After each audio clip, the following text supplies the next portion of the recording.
The true history of Oceania, from revolution to eternal war. The history of Oceania, as understood by its citizens, is a fluid document, perpetually updated and corrected by the Ministry of Truth. However, by piecing together the novel's fragments and understanding the party's motives, we can reconstruct a probable chronology.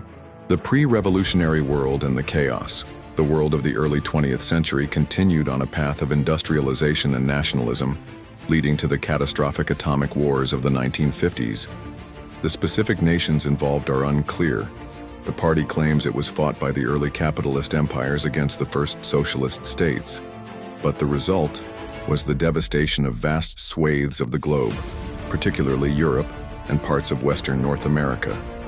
Old societal structures crumbled, economies collapsed, governments lost control, and populations were plunged into poverty and anarchy. It was from this chaos that the new power structure began to emerge.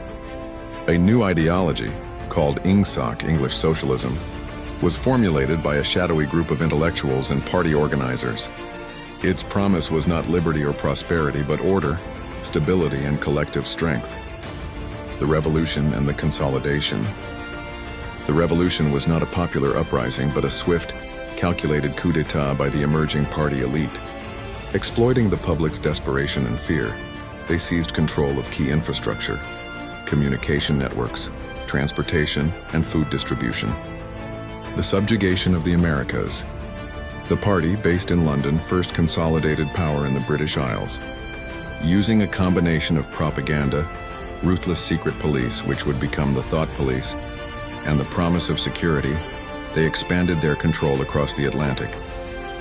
The weakened United States, fractured by internal strife and the aftermath of the wars, was systematically absorbed. Canada and Mexico followed, often through coercion and manufactured crises. This new superstate was christened Oceania, the purge of the old world. All remnants of the old order were systematically eradicated. Books were burned, historical records were seized, and any opposition, be it political, intellectual, or simply those loyal to the old ways, was liquidated in the Great Purges. The party eliminated not just its enemies, but the very concept of the past. The rise of Big Brother.